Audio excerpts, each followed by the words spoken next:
नाथेति नामानि मुहुर्वदन्ति।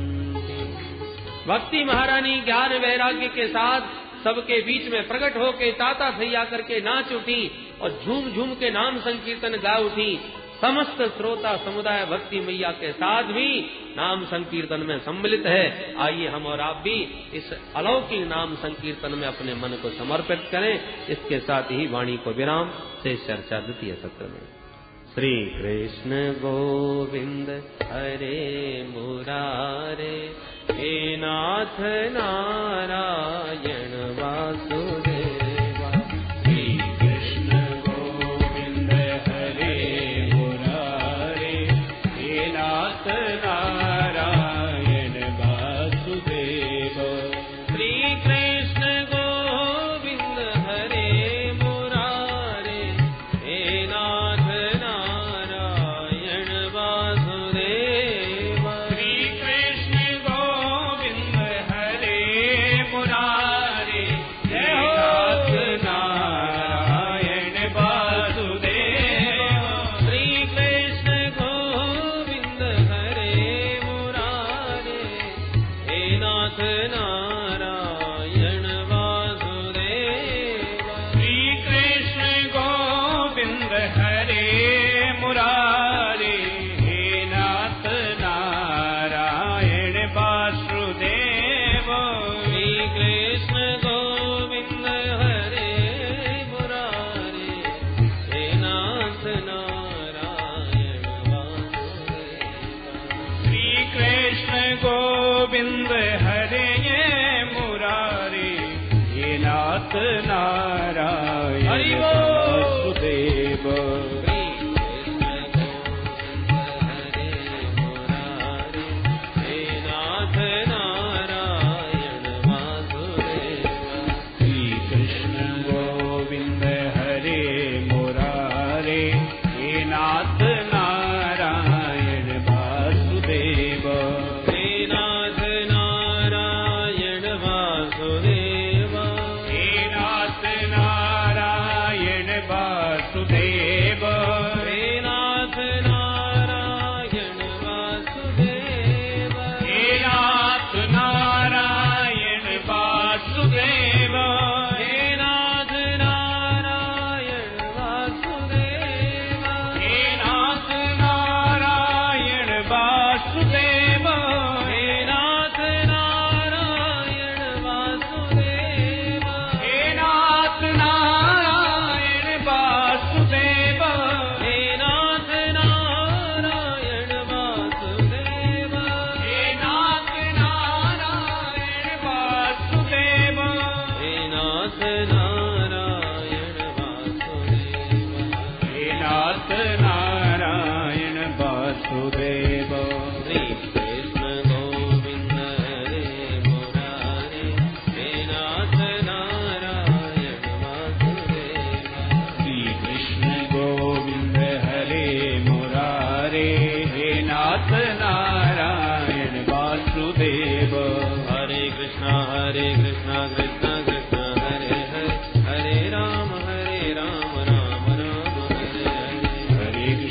हरे कृष्णा कृष्णा कृष्णा हरे हरे, हरे राम राम राम हरे हरे। हरे कृष्णा कृष्णा कृष्णा हरे हरे, हरे राम राम राम हरे हरे। हरे कृष्णा कृष्णा कृष्णा हरे हरे, हरे राम राम राम हरे हरे। हरे कृष्णा कृष्णा कृष्णा हरे हरे, हरे राम राम राम हरे हरे। हरे कृष्णा कृष्णा कृष्णा हरे हरे, हरे राम राम राम हरे हरे। हरे कृष्णा कृष्णा कृष्णा हरे हरे, हरे राम राम राम हरे हरे। हरे कृष्णा कृष्णा कृष्णा हरे हरे, हरे राम राम राम हरे हरे। हरे कृष्णा कृष्णा कृष्णा हरे हरे, हरे राम राम राम हरे हरे। हरे कृष्णा कृष्णा कृष्णा हरे हरे, हरे राम राम राम हरे हरे। हरे कृष्णा कृष्णा कृष्णा हरे हरे, हरे राम राम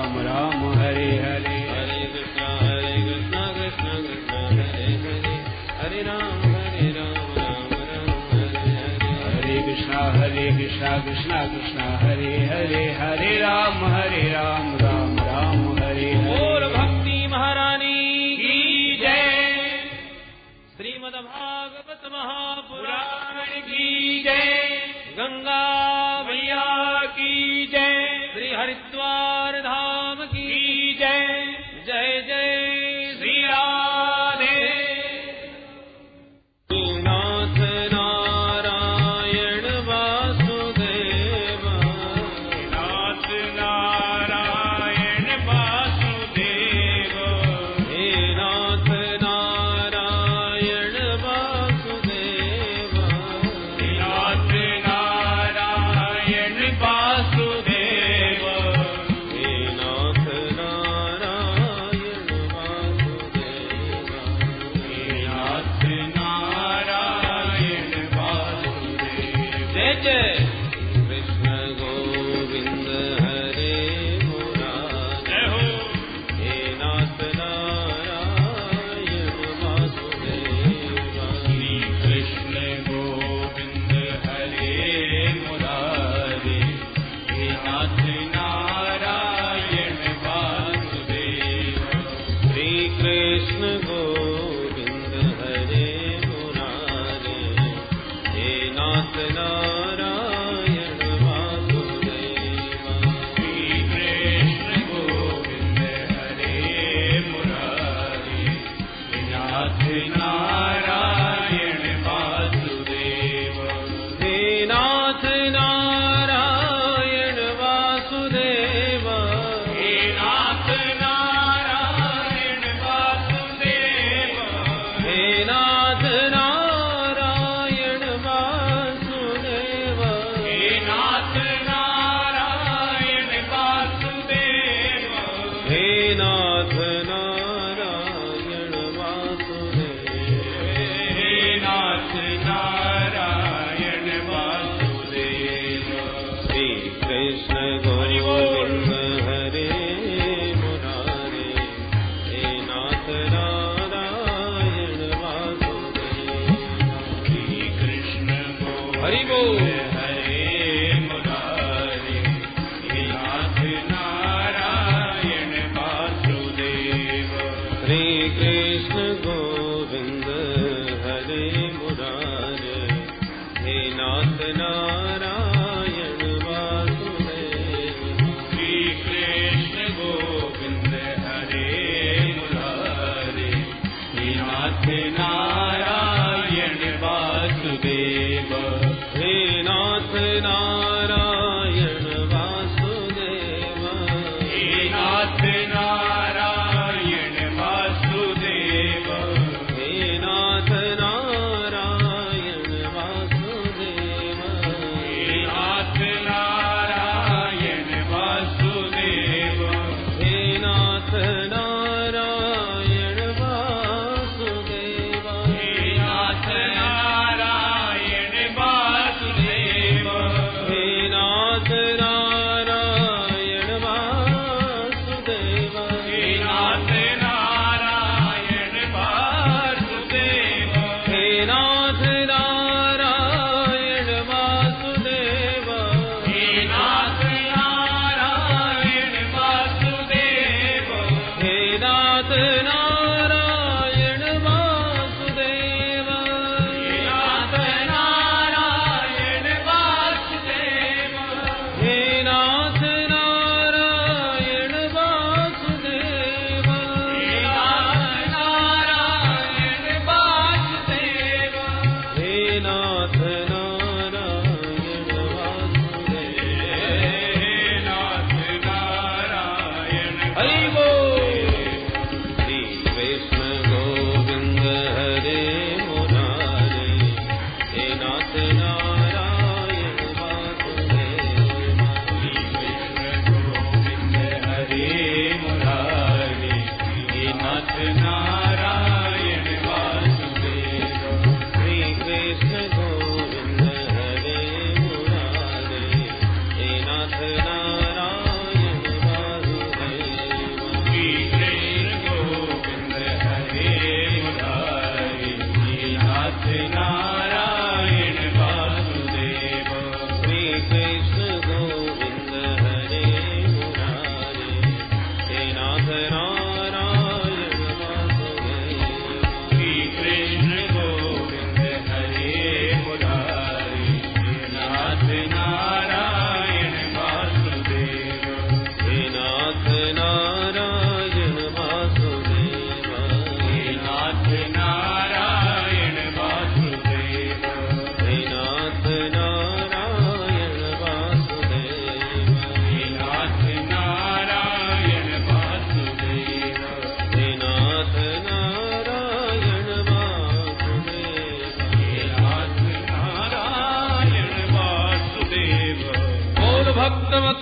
भगवान की जय। भक्ति महारानी की जय।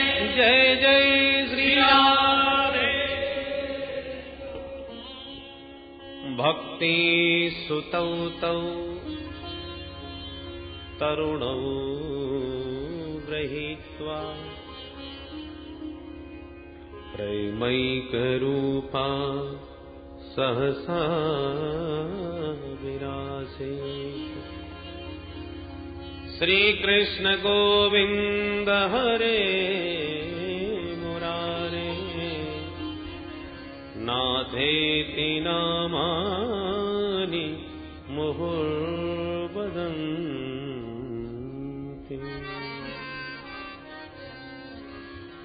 भगवान के मधुर मंगलमय नामों का दिव्य संकीर्तन करती हुई भक्ति माता श्रोता समुदाय के बीचों बीच गंगा तट पर संत समाज में प्रकट हो गई। श्रोता बंधु सब तर्क वितर्क करने लगे। कथम प्रविष्टा कथमागतेयम मध्ये मुनीनामिति तर्कयन्ता। ये कहां से आई, कब इन्होंने हमारे बीच प्रवेश किया, पता ही नहीं चला, कैसे प्रकट हो गई।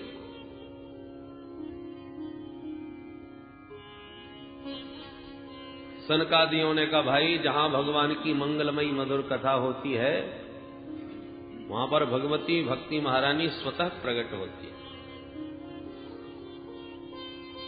भक्ति मैया ने सबके बीच सनकादियों से पूछा, भगवान यहां आपने बैठने की अलग अलग व्यवस्थाएं सबको दी हैं, परंतु अहम क्व तिष्ठामि,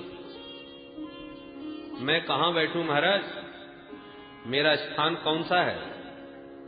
सनकादियों ने कहा, देवी निरंतरम वैष्णव मानसानि। या जितने भी वैष्णव भक्त श्रोता समुदाय जो बैठा है उन सबके हृदय भवन में जाकर के आप विराजमान हो जाइए, क्योंकि त्रिभुवन में वही धन्य है जिसके हृदय भवन में देवी भक्ति का निवास है।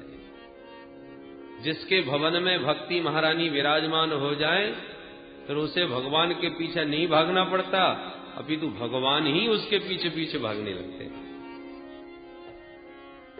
सकल भुवन मध्ये निर्धनास्तेऽपि धन्या निवसति हृदयेषां श्रीहरेर्भक्तिरेका। हरिरपि निजलोकम् सर्वथा तो विधाय प्रविशति हृदि तेषाम् भक्ति सूत्रोपनद्धः।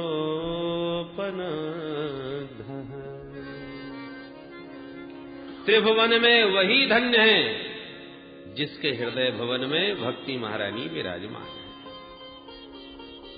क्योंकि भगवान जिस भवन में भक्ति को देखते हैं बस फिर अपना घर छोड़ के अपना वैकुंठ त्याग करके निज लोकम विहाय प्रविशति हृदि तेषां, उसके भक्त के हृदय में भगवान जबरदस्ती घुस बैठते हैं, घुसपैठ करते हैं। और एक बार सरकार घुस पाए तो फिर भक्त कितनी भी कोशिश कर ले फिर निकलने वाले नहीं है। बोलो जय श्री कृष्ण। भाई भवन सुंदर हो और भगवान की प्रिया भक्ति से समन्वित हो तो फिर भगवान भला कैसे कब्जा न करे। खाली मकान पर ही कब्जा होता है। भगवान भवन में झांक करके देखते हैं कौन बैठा है, और जब देखते हैं कि काम क्रोध लोभ मोह मद मात्सर ईर्ष्या द्वेष छल कपट, और ये साहब बड़ी लंबी सेना भरी है इस भवन में, तो हाउसफुल, कोई जगह नहीं हमारे लिए, लौट पड़ते हैं। और जब झांक करके देखते हैं कि भवन एकदम खाली, तो खाली मकान पर तो कब्जा करने का मन होता है। और भवन खाली होने के साथ साथ सुंदर भी हो, और भगवान को उस भवन में जब अपनी प्राण प्रिया भक्ति देवी का भी दर्शन हो जाए और जिस भवन में भक्ति देवी रहती हैं उस भवन को फिर ऐसा सजा देती हैं और ऐसा परिष्कृत परमार्जित कर देती हैं, परिशोधन कर देती हैं और भगवान के अनुकूल उसका श्रृंगार कर देती हैं, सुसज्जित कर देती हैं, तो फिर भगवान कैसे भी अपने आप को रोक नहीं पाते। भवन खाली, वो भी सजा हुआ, उस पर भी प्रिया भक्ति का उसमें निवास, तो फिर तो ठाकुर जी कैसे छोड़े। प्रविशति हृदय तेषाम, बलात् हठात उस भवन में घुस पड़ते हैं और एक बार प्रवेश कर पाए, भक्ति सूत्रोपनद्ध,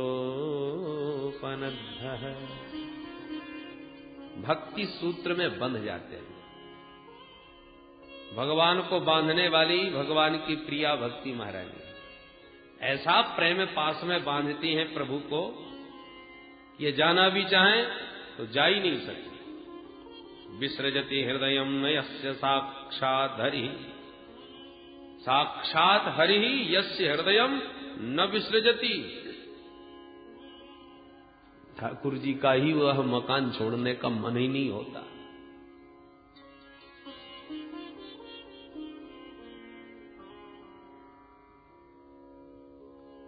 सूत जी कहते हैं, ऋषियों, अब देवर्षि नारद ने सनकादियों से कहा, भगवान हमने प्रत्यक्ष देख लिया कि श्रीमद् भागवत के श्रवण से ज्ञान वैराग्य के साथ समन्वित भक्ति किस प्रकार से पुष्ट होकर नाचती है, परंतु अब ये प्रश्न करना चाहता हूं कि श्रीमद् भागवत के सुनने से केवल भक्ति ज्ञान और वैराग्य ही पुष्ट होते हैं अथवा पापियों के पापों का भी प्रक्षालन हो सकता है? यदि हो सकता है तो कैसे कैसे पापियों के पाप का शोधन संभव है, वो कृपा करके बताइए। के विशुद्धयंति वदंतु मह्यम। सनकादिक मुस्कुराते हुए बोले, नारद जी कैसे कैसे पापी तरते हैं ये प्रश्न ही हम समाप्त करते हैं। ऐसा प्रश्न ही न करो।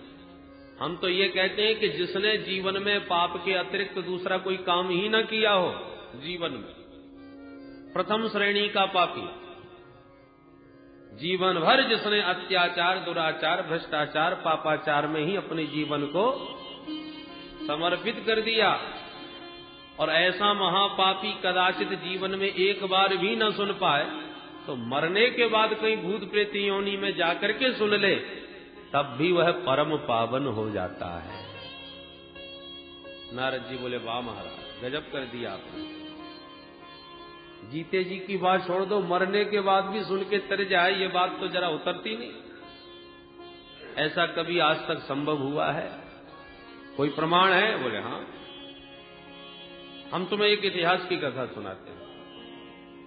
अत्र ते कीर्तिष्याम इतिहासं पुरातनम्, यस्य श्रवणमात्रेण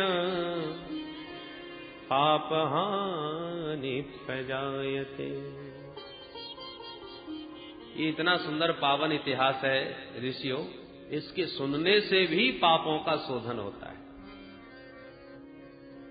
एक तुंगभद्रा नामक नदी के किनारे एक छोटे से गांव में एक पंडित जी रहते थे, पंडित आत्मदेव शर्मा। बड़े विद्वान थे, द्वितीय भास्कर के समान। विशुद्ध ब्राह्मण वृत्ति से ही जीविका चलाते थे, संपन्न थे। उनकी धर्मपत्नी का नाम था श्रीमती धुंधुली देवी। पतिदेव जितने विद्वान और सुशील स्वभाव के थे, ठीक इसके विपरीत उनकी धर्मपत्नी थी। लोक वार्ता रता क्रूरा प्रायसो बहुजल्पिका, सूरा च गृह कृत्येषु कृपणा कलह प्रिया। भयंकर झगड़ा ले, जब तक पड़ोसन से लाठी चार्ज न हो जाए तब तक भोजन ही हजम न हो। इतना खतरनाक स्वभाव। इधर से उधर वार्तालाप करके आपस में लोगों को झगड़ा करवाना या झगड़ा कर बैठना, ये सब विचित्र स्वभाव। पर ब्राह्मण इतने सीधे और सरल के उससे भी अपना निर्वाह कर रहे थे। एक ही दोनों दंपतियों के मन में कष्ट कि कोई संतान नहीं है। ब्राह्मण के मन में तो एक दिन इतनी पीड़ा हुई इस बात को लेकर, गृहम त्यक्त्वा वनं गतः, घर छोड़ करके वो ब्राह्मण वन को चला गया और एक वृक्ष के नीचे बैठा बैठा ब्राह्मण आंसू बहाने लगा।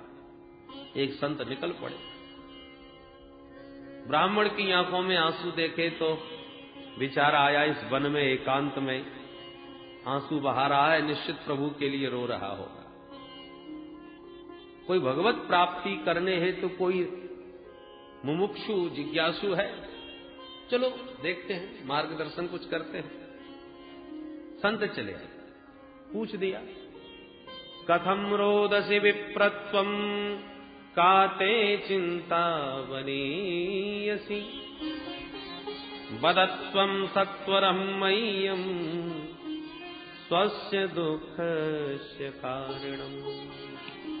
वो ब्राह्मण कथम रोदसी, हे ब्राह्मण क्यों रोता है भाई, कौन सी चिंता तुझे सता रही है? सत्वरम बद, शीघ्र हमको बताओ। ब्राह्मण ने देखा कि एक संत सहानुभूति दिखा रहे हैं, तो संत के सन्मुख और मुक्त कंठ रो पड़ा, चरणों में चिपक गया ब्राह्मण। किम ब्रवीमि ऋषे दुःखम पूर्व पापेन संचितम मदीयः पूर्वजास्तोयम् कबोष्णमुपभुञ्जते। महाराज क्या बताऊं अपने मन की बात, न जाने पूर्व जन्मों के कितने पाप उदय हो गए। पूर्वजों को जल देता हूं तो उनकी आंखों में आंसू आ जाते हैं, क्योंकि मेरे बाद उन्हें कोई जल देने वाला नहीं। भगवान का दिया घर में सब कुछ है महाराज, पर संतान के बिना वो घर काटने को तोड़ता है।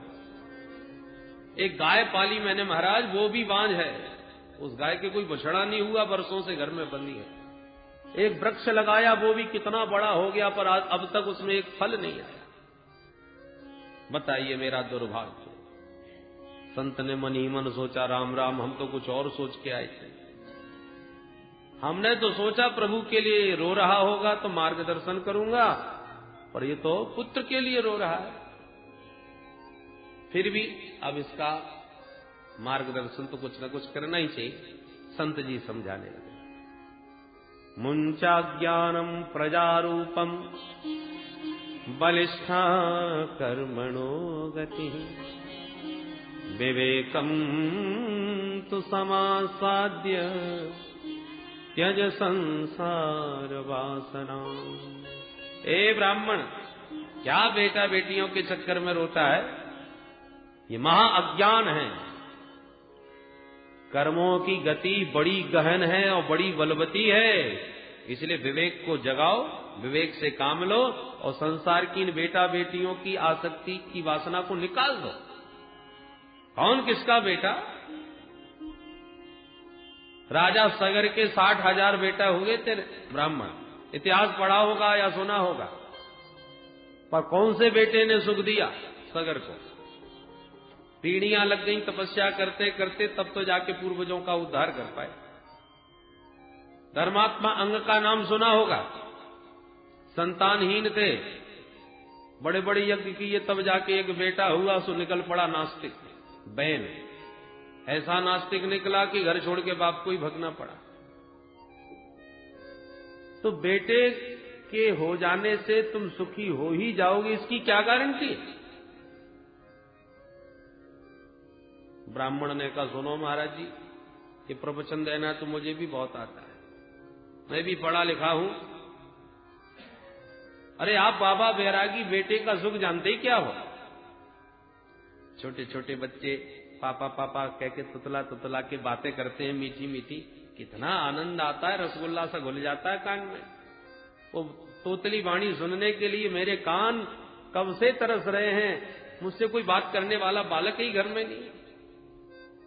गृहस्थ सरसो लोके पुत्र पौत्र समन्विता, छोटे छोटे बच्चों की किलकारियों से गूंजते हुए घर गृहस्थी का आंगन ही कुछ अनोखा होता है। मुझे आपका कोई प्रवचन नहीं सुनना है, मुझे तो बेटा चाहिए। संत जी समझ गए बेटे का भूत सवार है इसको, इस समय इसके अलावा कुछ नहीं सुनेगा ये। संत जी बोले, सुनो ब्राह्मण, मैंने तेरी ललाट की रेखाओं को पढ़ लिया है। क्या लिखा है महाराज? बोले, तेरे माथे में तो स्पष्ट लिखा है, सप्त जन्मावधि तव पुत्रो नैवच नैवच।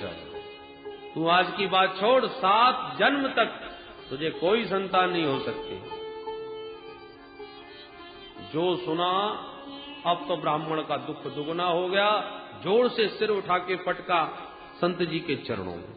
संत जी घबरा गए, ब्राह्मण ये क्या कर रहे हो भाई, मर जाओगे?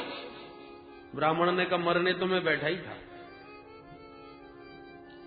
मैं तो अपना दुख से वैसे ही मर रहा था, आपने दुख दूर करने की जगह 7 गुना और बढ़ा दिया। मैं तो इसी जन्म के लिए रो रहा था, आपने 7 जन्म का हिसाब और सुना दिया। अब या तो मुझे बेटा दो महाराज, नहीं तो दूसरी बार इतनी जोर से पटकूंगा कि मेरे तो प्राण निकल ही जाएंगे, मैं तो निश्चित मर जाऊंगा, पर आपको भी ब्रह्म हत्या लगेगी जरूर। मुझ ब्राह्मण का जो भी कष्ट है उसके कारण आप बनोगे महाराज। संत जी की धड़कन तेज हो गई, हे भगवान, ये खाम का ब्रह्म हत्या मोल ले ली हमने। हम अपनी रास्ता जा रहे थे, लेना एक न देना दो। अब ये कहता है इसकी मृत्यु का कलंक मुझे लगेगा। अरे भाई, मैंने क्या किया तेरा? बोले, महाराज आपने मेरा दुख बढ़ा दिया है, अब या तुरंत मुझे बेटा दो, नहीं मरता हूं, और आप ब्रह्म हत्या के लिए तैयार हो जाओ। संत जी ने कहा, सुनो सुनो, ऐसा ना करो भैया, देखो विधाता ने जब तुम्हारे ललाट पर लिखा नहीं संतान योग, तो मैं कहां से दूंगा? बोले, कहीं से भी दो महाराज, मुझे इतना विश्वास है संतों के वचन पर, विधाता को भी विचार करना पड़ता है। वो चाहे तो विधाता के विधान को पलट दे महाराज। ओहो, संत जी समझ गए ये छोड़ने वाला नहीं, तो भगवान का नाम लिया, हे प्रभु अब आप इलाज रखो। और भगवान का नाम लेके एक फल ब्राह्मण के हाथ थमा दिया। पंडित जी, ये फल लेकर के जाओ और जाके अपनी धर्म पत्नी जी को खिला देना, मुझे विश्वास है कि प्रभु ने चाहा तो निश्चित उसको बेटा हो जाएगा। बस इतना सुनते ही ब्राह्मण खुशी के मारे उछल पड़ा। बस बस महाराज, बन गया काम, अब तो जल्दी बताइए, कुछ नियम तो नहीं पालने पड़ेंगे? बोले, नहीं नहीं, नियम तो कुछ पालने पड़ेंगे ब्राह्मण, केवल खास नियम, ज्यादा नहीं है। एक समय भोजन करना, पवित्रता के साथ रहना, जीवों पर दया करना, किसी से लड़ाई झगड़ा न करना, ये सब 2-4 नियम ये तुमने ठीक से पालन किए तो तेन पुत्रोति निर्मलः, बहुत सुंदर बेटा हो जाएगा। बस सुनते ही ब्राह्मण ने साष्टांग दंडवत किया संत जी को और फल हाथ में लेकर के घर को दौड़ लगाई। अरे सुनते हो, देखो क्या सुंदर सुस्वादु फल लाया हूं, जल्दी से पालो, खा लोगी तो बेटा हो जाएगा। ब्राह्मणी बड़े चक्कर में, ये किसने दिया महाराज ये फल? पूरी कहानी सुना डाली। अब धुंधली ने सोचा कि भगवान जाने किसने दिया होगा, कौन सा मंत्र पढ़ा होगा, कोई मेरे ऊपर जादू टोना तो नहीं चल रहा। मैं तो बहुत विचार के ही काम करती हूं, ऐसे इनकी तरह आंख मूंझ के विश्वास नहीं करती। पंडित जी से फल तो ले लिया, पर ब्राह्मणी बोली, महाराज आप अपना काम करो, मैं अभी नहा धो के शुद्ध पवित्र होके पूजा पाठ करके तब खाऊंगी। हाँ ठीक बात कही, पर खा जरूर लेना, भूल मत जाना। यूं समझा बुझा के फल दे के पंडित जी तो चले गए और आस पड़ोस में मित्रों के पास बैठ बैठ के कहानी सुनाने लगे। देखना, अब 9 महीने बाद हमारे घर में भी किलकारियां गूंजेंगी। अब उधर देवी जी फल लिए बैठी है, हे भगवान खाऊं क्या न खाऊं। इतने में आ गई पड़ोस। अरे बहन धुंधली, ये क्या सोच रही हो बैठी बैठी? धुंधली ने पूरी कहानी तुरंत ही सुना दी। बहन मैं बड़े झंझट में पड़ गई यार, मेरी समझ में नहीं आ रहा कि इस फल को खाना चाहिए कि नहीं। पड़ोसन ने कहा, इसमें सोचने की क्या बात है? अरे तेरे भाग्य खुल गए जो संत की कृपा से फल मिल गया।